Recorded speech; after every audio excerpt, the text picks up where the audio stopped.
Donc salut à toutes et à tous, c'est Craft Adventure. Donc on se retrouve pour une nouvelle vidéo, enfin. Je sais pas si j'ai des personnes qui attendaient vraiment mes vidéos, mais en tout cas moi je suis très content d'en refaire car c'est les vacances, pour moi en tout cas. Donc j'espère que vous avez eu votre brevet, si vous êtes en troisième. Et si vous l'avez pas eu, bah tant pis, hein. Le bac c'est pareil. Donc voilà, donc je reviens avec une présentation d'un couteau qui est extrêmement bien dans ce qu'il fait, on va dire. Qui est très performant dans ce qu'il fait. Donc c'est tout simplement la gamme Mora, hein. Donc pas cher, très robuste, très coupant. Voilà, donc il s'appelle le Mora Robuste. Donc il y a une... comment dire? Ah, désolé. Un étui qui est en ABS ou en plastique dur, je sais pas trop ce que c'est. Enfin, ça doit revenir au même, hein. Donc là, il y a une petite attache pour la ceinture. Là, c'est pour attacher un deuxième couteau, grâce à ça.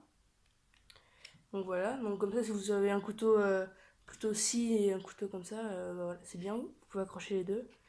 Donc c'est un couteau de survie. Donc je sais plus exactement qu'est-ce que c'est la longueur, tout ça, de la lame. Je vous mettrai peut-être en montage si j'ai pas la flemme, hein. Désolé, mais... Bon, ça ne focus pas, mais c'est marqué Mora Knife, Made in Sweden, carbone. Donc j'ai pris la version carbone. Donc là, je sais que tous ceux qui s'y connaissent vont me dire oui, mais le carbone techniquement ça coupe moins bien, c'est moins robuste. Alors, oui et non, parce que déjà pour la survie c'est beaucoup plus pratique, on va dire, c'est moins lourd et ça coupe plus, hein, ça coupe plus, faut se le dire. Il y a eu beaucoup de tests, mais le carbone coupe plus que l'acier, parce qu'il y a deux versions, carbone et acier. Donc je vais vous faire un petit test là. Donc c'est une feuille normale, hein. Alors attendez, j'ai toujours pas autant.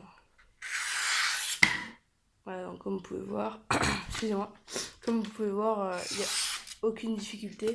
J'ai déjà eu des couteaux tranchants, mais pas à ce point-là. Là, on sent pas de résistance du tout. On va essayer de faire comme dans les vidéos, ils font je sais pas quoi là. Ouais, moi j'y arrive pas trop, hein.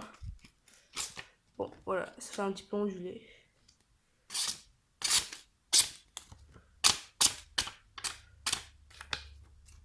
Bon voilà, je sais toujours pas faire les tests de coupe, vous l'avez remarqué, ça va faire partie de ma chaîne au bout d'un moment ça. Bon voilà. Donc tout ça pour vous dire que ce couteau c'est vraiment un bon investissement. Je ferai des tests dans la nature plus tard. Donc comme vous voyez il a une lame assez épaisse. Alors je veux pas trop m'avancer mais je dirais 2 mm d'épaisseur. C'est bien assez pour... voilà. Donc aussi une petite astuce on va dire. Les premiers moras, là, regardez, là on dirait qu'il est comme abîmé, comme si j'avais limé dessus ou frappé dessus. Alors les premiers moras n'avaient pas ce défaut. En fait, c'est pas tellement un défaut, parce que sur les anciens moras, quand vous prenez un fire seal, ça faisait rien. Et là, du coup, ils ont créé des aspérités sur le haut de la lame. On peut voir qu'elle a, je sais pas si ça se voit, mais elle a un tout petit peu bossu pour que le fire seal puisse marcher. Donc voilà, c'est une erreur, mais qui est voulue. Donc moi, j'ai une main, comment dire, moyenne, je pense, hein. J'ai pas une grosse main, pas une petite main non plus. Donc voilà, et je rentre parfaitement dans le garde. Donc on a un petit truc qui nous empêche de toucher la lame là. Par contre, moi je pense que si je dois taper, je devrais mettre mon pouce ici. Mais ça gêne pas trop étant donné que c'est épais, donc je risque pas de me faire mal. Voilà. Donc ça se clipse très facilement, hein. Voilà, et puis ça bouge pas. Alors là, vous avez un espace, donc j'ai vu beaucoup de gens qui mettent un élastique pour approcher ça et ça. Mais en fait, je pense pas que ce soit une bonne idée de faire ça parce que à force, ça risquerait d'abîmer la section qui est là. Donc moi, je laisse comme ça parce que franchement, ça tient très bien. À part si on veut vraiment l'enlever, ça part pas.